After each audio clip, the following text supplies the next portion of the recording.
कि कैसे एक गरीब देश स्पेस प्रोग्राम बना रही है। इंडिपेंडेंस के बाद इंडिया के हालात बहुत ही ज्यादा बुरे थे और एक स्पेस प्रोग्राम लॉन्च करने के बारे में इंडिया सोच भी नहीं सकते थे। आज इंडिया के पास 166 कंप्लीटेड मिशन है और 140 रजिस्टर्ड स्पेस स्टार्टअप है। सहित गगनयान लेकर के चलेंगे। तीसरे मून मिशन को इसरो LVM-3 रॉकेट से अंतरिक्ष में भेजेगा। इस बार ये सक्सेस होके रहेंगे। जहां इंडिया में एक फिल्म बनाने के लिए 700 करोड़ रुपए खर्च हो जाते हैं, वहां इंडिया चांद पर जा रही है, वो भी सिर्फ 615 करोड़ रुपए में। तो ये प्राउड होने की बात तो है ही, लेकिन फिर से चंद्रयान 3 इंडिया क्यों लॉन्च किया है? क्या स्पेस में जाना, मून पर जाना इंडिया के पैसों का बर्बादी है?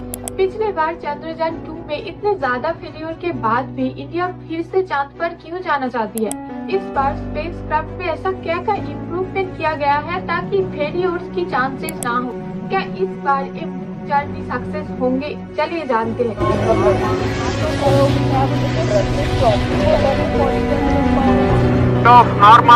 Here we have a majestic liftoff of LVM-3 M4 rocket carrying India's prestigious Chandrayaan 3 spacecraft. के अंदर हम चौथे देश बन जाएंगे जो मानव को अंतरिक्ष में पहुंचाने वाले बन जाएंगे। तीसरे मून मिशन को इसरो LVM-3 रॉकेट से अंतरिक्ष में भेजेगा।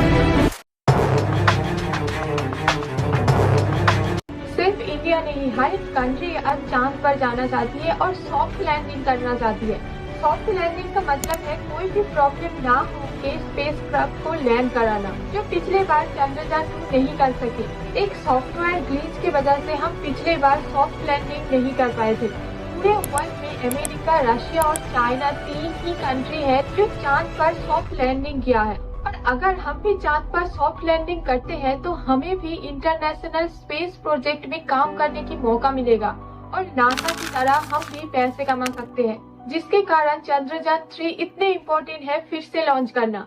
वन साइडेड लव के बारे में सुना है? बेसिकली मून और अर्थ के बीच एक वन साइडेड रिलेशनशिप है। हमें सिर्फ चांद की एक साइड ही दिखती है और चांद के 41% एरिया हमसे छुपे रहते हैं, जहां सूरज की रस्सी भी पहुंचते नहीं है, क्योंकि चांद और सूरज के बीच में भी ऐसे वन साइडेड रिलेशनशिप है, जिस वजह से चांद की साउथ पोल में बहुत सारे क्रेटर्स की सृष्टि हुई और माना जाता है इस क्रेटर्स में पानी और बर्फ भी है, वो भी 100 मिलियन टन से भी ज्यादा। और साथ में चांद पर hydrogen, methane, ammonia, sodium, mercury, silver जैसे खजाना से भरे हैं, जो हमारे देश की इकोनॉमी को इंक्रीज करने में हेल्प कर सकती है। और इस चांद पर सारे क्रेटर्स को स्टडी करके सोलर सिस्टम की गहराई को हम अच्छे से जान पाएंगे। तो चांद पर जाना बर्बादी तो नहीं है। स्पेस एक बिलियनियर इंडस्ट्री बन चुके हैं इस टाइम पे। एक मूवी बनाने की कॉस्ट जहां 700-800 करोड़ रुपए है, वहां सिर्फ 615 करोड़ रुपए में 3,84,400 किलोमीटर दूर तक चांद से हम इंडिया पहुंच गए हैं। तो ये कोई पैसों का बर्बादी भी नहीं है, बल्कि इंडिया के लिए ये एक सुनहरा मौका है हमारे एडवांस टेक्नोलॉजी को पूरे दुनिया को दिखाने की। हम सब जानते हैं 2009 में चंद्रयान 1 हार्ड लैंडिंग किया था, जिसके कारण ये मिशन सक्सेस नहीं हुआ था। उसके बाद चंद्रयान 2 से भी हमें ज्यादा सक्सेस नहीं मिला था, क्योंकि चंद्रयान 2 लैंड ही नहीं कर पाए थे। चंद्रयान 2 में रोवर, लैंडर और ऑर्बिटर था।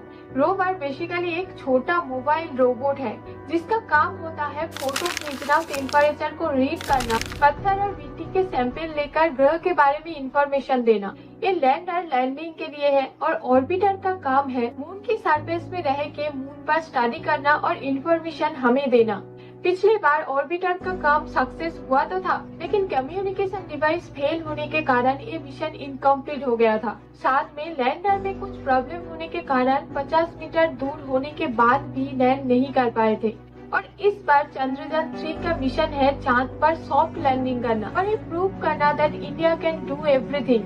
तो इसके लिए हमें फिर से चंद्रयान 3 मिशन में जाना इम्पोर्टेंट था। तो इस बार स्पेस क्राफ्ट में ऐसा क्या इम्प्रूवमेंट किया गया है? पिछले बार की गलती ताकि फिर से न दोहराया जाए, इसके लिए स्पेस क्राफ्ट में बहुत सारे इम्प्रूवमेंट किया गया है। जैसे कि चंद्रयान 2 में लैंडर, रोवर और ऑर्बिटर तीनों था, लेकिन इस बार स्पेस क्राफ्ट में ऑर्बिटर इंक्लूड नहीं किया गया है, जिसके कारण स्पेस क्राफ्ट में खर्चा बची है और वेट भी कम हुआ है। पिछले मिशन में लैंडर में भी डिफिकल्टीज था।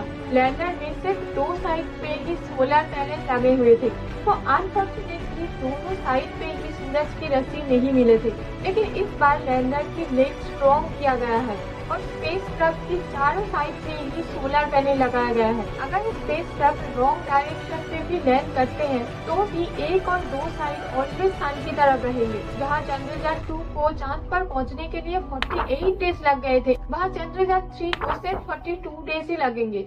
तो अब ये सवाल है कि क्या ये मिशन सक्सेसफुल होंगे, लेकिन उससे पहले 28 सितंबर 2014 में पब्लिश किया गया द न्यूयॉर्क टाइम्स के एक रिपोर्ट को देखिए। कैसे एक इंडियन किसान अपने गाय के साथ स्पेस क्लब में घुसने की कोशिश करते हैं और क्लब के अंदर 2 आदमी न्यूज़पेपर में इंडिया के मंगलयान मिशन के बारे में पढ़ रही है। इस कार्टून का मकसद था इंडिया को नीचा दिखाना कि कैसे एक गरीब देश स्पेस प्रोग्राम बना रही है, लेकिन इसके लिए द न्यूयॉर्क टाइम्स को बाद में माफी भी मांगना पड़ा था। और आज से कुछ ही दिनों पहले द न्यूयॉर्क टाइम्स ने फिर से एक आर्टिकल लिखा है इंडिया के लिए। इस बार सिर्फ इंडिया के स्पेस प्रोग्राम के बारे में ही लिखा है, but this time the article was changed properly. The surprising step in the world space business. India stands to transform the planet connection to the final frontier. Independence के बाद India के हालात बहुत ही ज्यादा बुरे थे और एक स्पेस प्रोग्राम लॉन्च करने के बारे में इंडिया सोच भी नहीं सकते थे। रशिया, अमेरिका और चाइना के बाद इंडिया के स्पेस बजट बहुत ही ज्यादा कम थे, लेकिन आज इंडिया के पास 166 कंप्लीटेड मिशन है और 140 रजिस्टर्ड स्पेस स्टार्टअप्स है और ऐसे तरक्की के चलते आशा है कि पिछले साल हम स्पेस में इंसान भी भेज पाएंगे। मानव सहित गगनयान लेकर के चलेंगे और वर्ल्ड के 4th ऐसे कंट्री बन जाएंगे जो इंसान को स्पेस में भेजेंगे। विश्व के अंदर हम चौथे देश बन जाएंगे जो मानव को अंतरिक्ष में पहुंचाने वाले बन जाएंगे। ऑलरेडी हम वर्ल्ड के 4th कंट्री है जो चांद के सरफेस में स्पेस क्राफ्ट भेजा है। चंद्रयान 1 की मिशन से इंडिया ही फर्स्ट ऐसे कंट्री है जो चांद पर पानी है इसे नोटिस किया है और इंडिया ही फर्स्ट ऐसे कंट्री है जो फर्स्ट अटेम्प्ट पे ही मंगल के ऑर्बिट में एंटर किया था। The first in the world to successfully reach Mars's orbit on its first attempt. दूसरे कोई भी कंट्री फर्स्ट अटेम्प्ट पे ये पूरा नहीं किया था, तो कैसे हम कहेंगे कि चंद्रयान 3 मिशन सक्सेस नहीं होंगे। तीसरे मून मिशन को इसरो LBM-3 रॉकेट से अंतरिक्ष में भेजेगा। इस बार ये सक्सेस होके रहेंगे। आपको क्या लगता है नीचे कमेंट पे जरूर शेयर कीजिए और अगर ये वीडियो आपको अच्छे लगे तो इसे अपने फैमिली और फ्रेंड्स के साथ जरूर शेयर करना।